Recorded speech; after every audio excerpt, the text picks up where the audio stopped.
Look, I got a testimony. I gotta tell him what God did. I'm calling God the homie. He took me out of the mosh pit. I will contest the phony. Separate demons and God's kids. I gotta spread his word, so I'ma show you who the God is. The word is my weapon. I move like a general. Hey everybody, and welcome to today's episode of Walk With Me. I am your host, JJ. It is so good to be back with you guys. We've had a rough couple of weeks getting ready for the hurricane, and so that you kind of know what part of the world I'm in. And we went through the hurricane, and we're back out the other side, and I realized I kind of missed a week. Almost really missed 2 weeks, but we're going to go ahead and make that up rather quickly.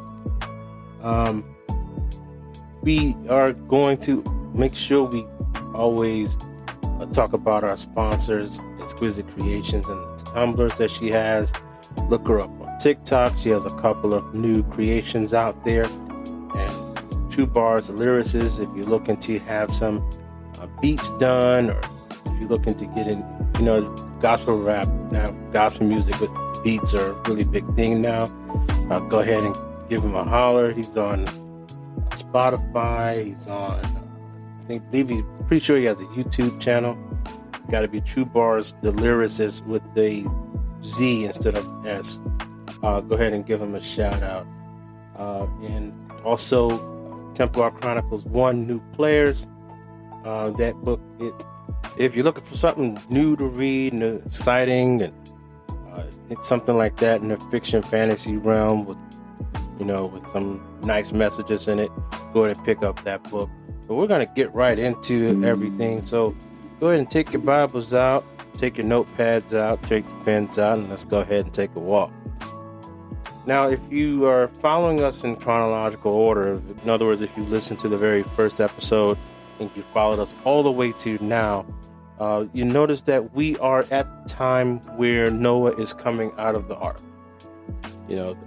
Everyone in the world has been killed. All the sin has been washed away in the world. And we are now coming out of the ark, and it's a new day. And Noah is given another commandment very similar to the one that Adam was given, in the fact that he is to replenish the earth. And again, we always start off with one simple rule. And because we can't follow that rule, we end up with a whole bunch of rules. And this is exactly what happens again.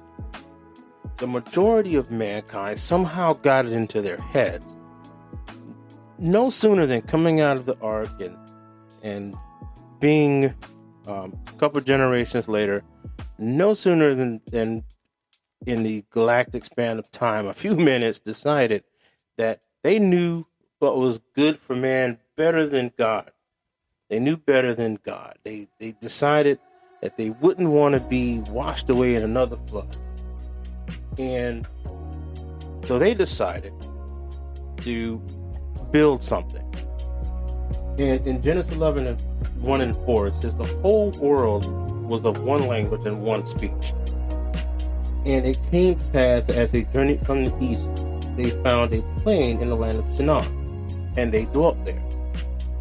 And they said one to another, "Go to, let us make brick and burn them thoroughly." And they had brick for stone, and slime they had for mortar. And they said, "Go to, let us build a city and a tower, whose top may reach unto heaven, and let us make us a name, lest we be scattered upon the face of the whole earth." Now let's just pause right there. Didn't God say to spread throughout the earth and replenish it? But mankind decided that he knew better than God.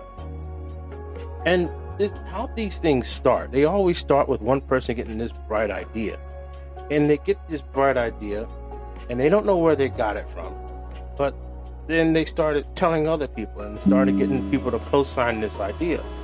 And that idea was to basically disobey God. And they kind of used a hook in their pitch. Well, we can build this tower all the way up to heaven. No, it's never been done before, but then again, the ark hadn't been done before either, so what's your point? And there's going to be a fallacious little bit of reasoning, and then next thing you know, that little movement gains steam, and then there you go. You start building and you're building, and it was about self. That whole entire movement was about the preservation of self, not about doing what God told them to do, which would naturally preserve them, but was a short-sighted vision of self-centeredness to the people. And we see that even today, where so-called Christians, and I'm saying that, and it's not about offending you out there. It's about the fact that we sometimes get very self-centered when it comes to doing what God has told us to do. And we don't want to go through the discomfort. We don't want to work when we're tired. We don't want to. It was just being very self-centered when it comes to what God has told us to do. But here we have the entirety of mankind going along with this. Now, was there a situation where you have one or two probably saying, no, this is not a great idea? The Bible doesn't say that it didn't happen. The Bible says that everyone was kind of all together on this. And because of that disobedience, God had to step in. Because they had one rule: spread throughout this earth and replenish it. At that point, if they had done everything as God intended, everyone will still be speaking the same language. Just like you could take a dog from Africa and you could take a dog from Europe, and these two dogs will understand each other. You can take a rabbit from Australia and a rabbit from Arizona, and these two rabbits will understand each other. There's no Rosetta Stone for ducks. But mankind, being so intelligent in their own design, decided to mess things up, and so God had to step in. Genesis 11:6 and 7. And the Lord said, and behold, the people is one, and they have all one language, and this they begin to do. And now nothing will be restrained from them which they have imagined to do. Go to, let us go down and confound their language, that they may not understand one another's speech. And this was the birth of nations. This was the birth of languages. This was, you talk about people with accents. This is where this began. Because God is very thorough when he makes a judgment. Now, knowing what we know of science today, what would have happened had that tower, what we'll now call the Tower of Babel, what would have happened had they continued to do this thing? Would they have actually reached heaven? No. They would have reached the outer edges of our atmosphere and died. And not having any clue as to why they died. So God had to step in basically to preserve the people from themselves, had to protect the people from themselves, had to protect us from ourselves. So sometimes we don't really look into it when God is judging us, or we look at it as a punishment. We look at it as something that's negative, but we're not really realizing that these judgments, God stepping in, is sometimes built in a way of protection for us. And this is the first time you really see that happening on a grand scale. So, and even though God had just wiped off all of mankind, he said he wasn't going to do it again with water. He did it with this language barrier. And if you ever dealt with someone with the language barrier, it is very, very difficult to get even the smallest things done. It is very difficult to motion to someone and say, hey, go over there, look in that toolbox, pick up that hammer, and bring it to me. It takes so long to get it done. You just say, you know what, skip it. I'll go do it myself. And so this really caused people to spread and scatter. And they began to gather to themselves as people who spoke Chinese, they gathered together. And people who spoke Arabic, they gathered together. And people who spoke, English or whatever it is, all these different languages begin to gather together, and they begin to move off in different directions. And it is said that Shem's sons, because Noah had 3 sons, Shem, Ham, and Japheth, Japheth, Japheth. It's PH, Japheth or Japheth, however you want to pronounce it. And then you had Ham, and then you had Shem. So you had Shem, whose sons are reportedly settled in the Middle East. Now I'm saying reportedly because there's some debate on this scripturally, right? And then you had Ham's sons, which moved into Africa and Arabia. And then you had Japheth's sons that settled in Europe. And keep in mind, at this point, you're going to say, well, who settled in North America? And this is why I said earlier that there's some debate on, where the Noah's sons settled, because there was no North America at this point. There was no South America. There was no Europe. There was no Asia. There was no. It was all one land.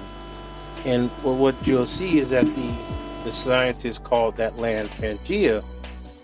But the Bible says in First Chronicles that was when the land was split, when Peleg was born.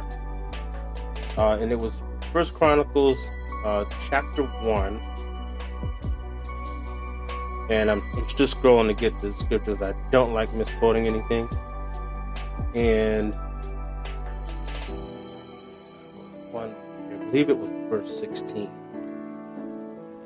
And it talks about how it was in the days of Peleg that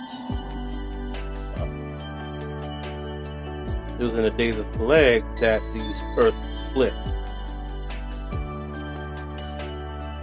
Right, and it was actually chapter 19. I'm sorry, chapter 1, verse 19. So 1 Chronicles 1:19, where it says, "And unto Eber were born 2 sons. The name of one was Peleg, because in his days the earth was divided, and his brother's name was Joktan." So the Bible really makes a quick mention of that at one point the land was one mass, and then during this guy's time on earth, the land was divided, and this is why he was named this. Now, I don't know if Peleg means split land or however, but this is why they named him that, because the earth was divided. So now we move on from that, and we move into where the Bible really starts focusing in on what would soon become the children of Israel. But this whole thing starts with Abraham. And in the days of Noah, God looked down and he found a man he could make an agreement with, a covenant. So he told Abram, because that was his name in the beginning. This is after the ark. This is after the splitting of the languages. This is after that. He told Abram to leave his country, his relatives, and his father's house to journey to a land where God was showing. Now again, we are still in this situation where God is trying to spread people out. He's trying to get people to spread out, but for some reason we keep clumping together in these family units, which I'm not saying that's a bad thing, but for some reason God is still on this earth, this mission to get people to spread out and subdue the entire earth. So in Genesis chapter 12, God said this to Abram. He said, I will make you a great nation. I will bless thee and make your name great, and you shall be a blessing. And I will bless them that bless you, and curse them that curse you. And in thee shall all families of earth be blessed. But was inherent was that at first, you got to do something. You got to get some skin in the game. You got to this thing ain't just going to come to you just because I said so. Because there's something that you have to do. So the first thing Abram did was he packed up everything and he left home at age 75. Say what? Yes, 75. He was 75 years old when he started journeying with his wife Sarah and his nephew Lot. Now, wait a minute. First thing God said was, get out, leave your family, take your wife, leave your family, and I will make you a huge nation. And the first thing Abraham did, or Abram at that point, he wasn't Abraham, and the first thing Abram did was take his nephew with him. And Abram still disobeyed God. What in the world is going on here? So, and when God called Abram, when Abram was called by God, Abram had no children. But God promised him to be a great nation. And so these things are seemingly incongruent, which is what will happen when God will sometimes promise you things. He'll promise you things and you'll sit there and look at God and look at yourself like, I'm not sure how this is ever going to happen.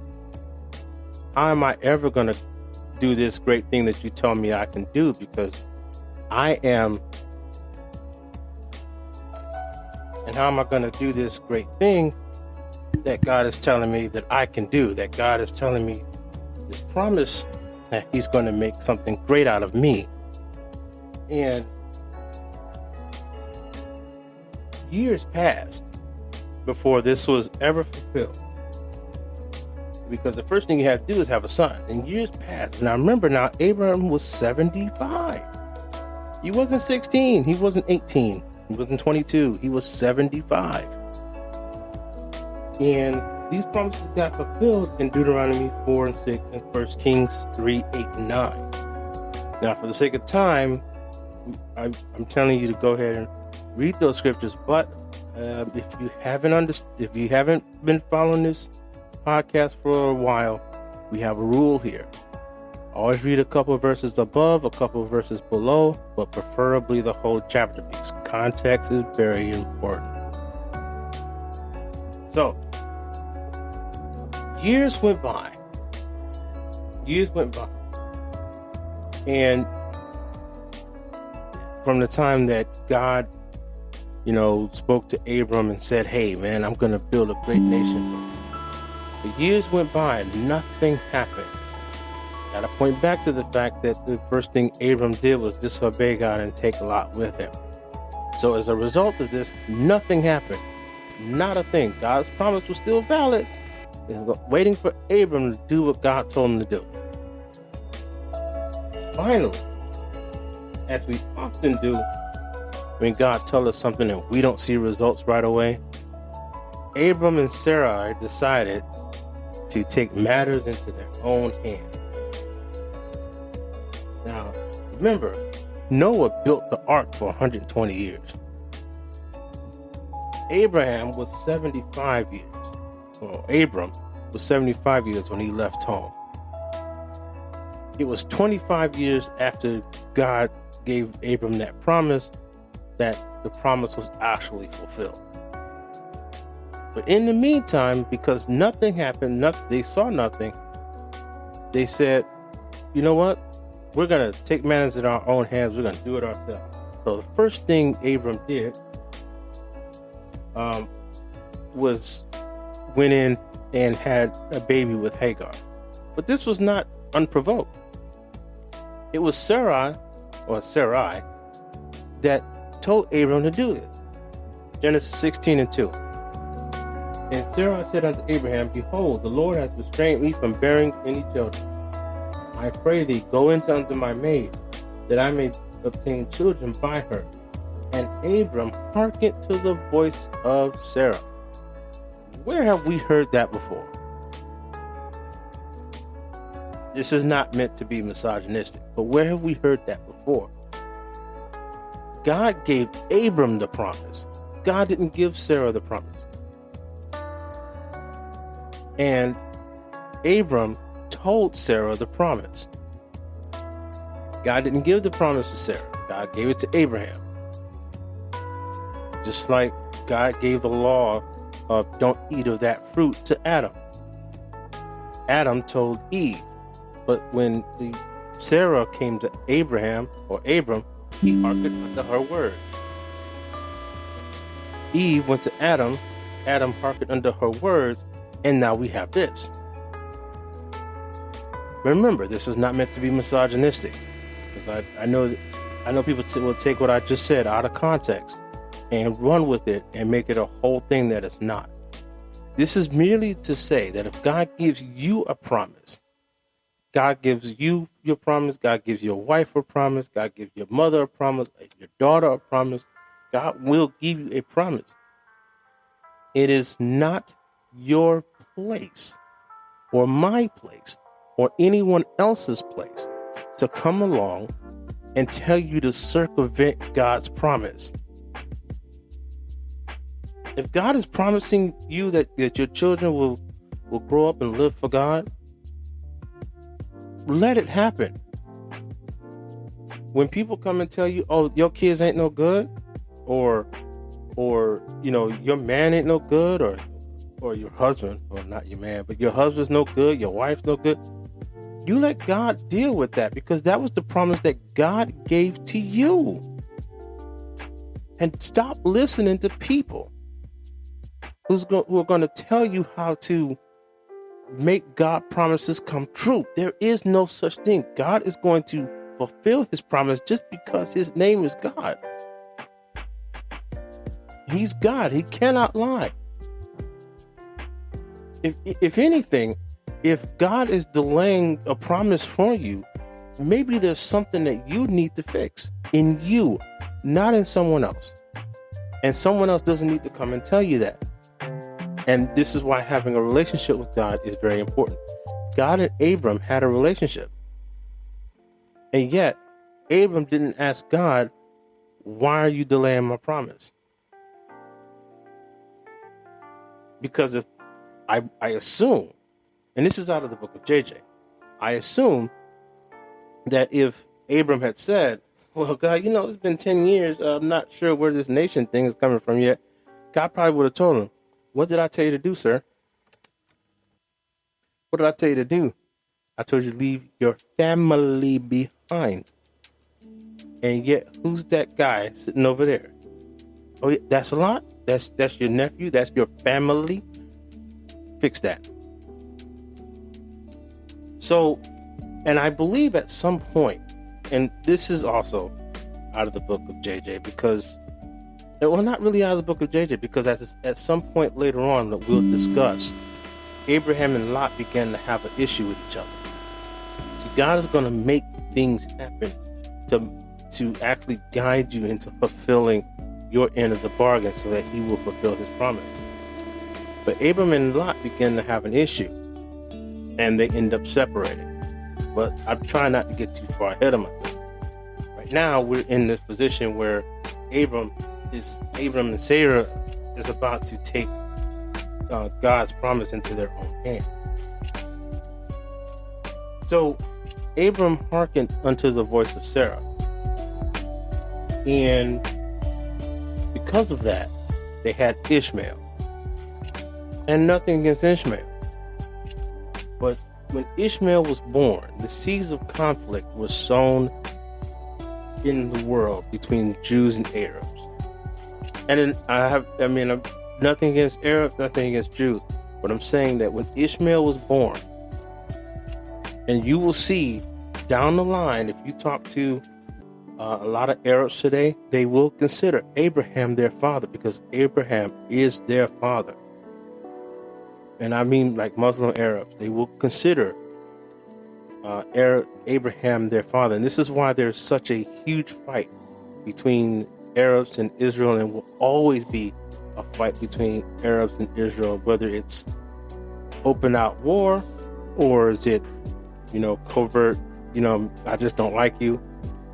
Because Arabs believe in that their inheritance was stolen by the Jewish people, by the descendants of Isaac. So they believe that. And that's where a lot of your anti-Semitism will come from, your hate of Jewish people, the constant back and forth between Israel and the Arab world. This is where it started, right here, because Abraham and Sarah took God's promise into their own hands. And if there's nothing I can talk about this right here for 12 hours. Doing this will always have very long-lasting and irreversible consequences. Once you do this, once you make that decision and you put feet to that decision, it is irreversible. You can't go back and make it right. So we always want to make sure that if God has promised you something, if God has promised me something, find out specifically what that promise is. Look, if you stop smoking, I will, make you a preacher. And I'm just using that, not saying anything to anybody. But if God says, if you I'm trying to think of something else, some other promise that God may make to somebody. But I'm just saying, if God makes a promise, he will give you an if and then. God is not going to waste words. He's not going to mince words, and he's going to hold to his word. You told Abram to leave his family. Nothing happened until Abram left Lot alone.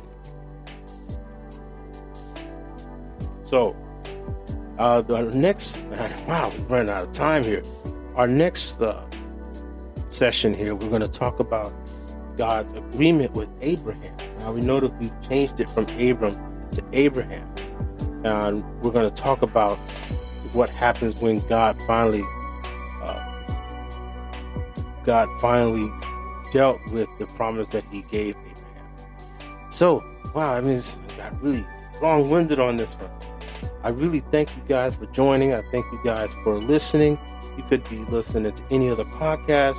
If you find this podcast to be edifying or at least helpful in understanding what's going on, share it to somebody. There's a lot of people with questions about the Bible, and there's a lot of people who just kind of fill in the blanks because they have no idea what's going on and they want to be helpful. But so if you have any questions or anything, go ahead and email me at walkwithmebiblestudy@gmail.com. walkwithmebiblestudy@gmail.com. And right now, because of some of the questions I've gotten about water baptism, I'm kind of putting together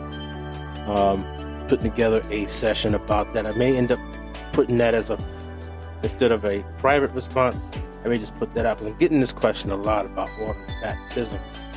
In the meantime, I can't wait to see you guys on the next one. Love you all. God bless.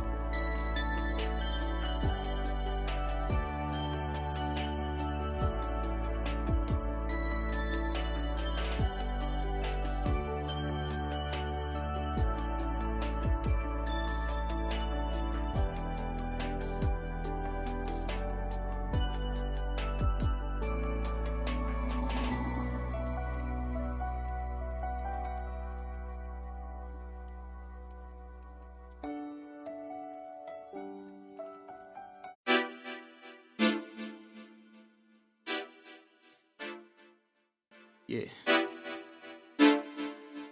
True. See, I do it for Jesus. Everything I've been do, give me a reason. I got to spread all the words of a genius. Everybody need to know who the leader. See, I do it for Jesus. Everything I've been do, give me a reason.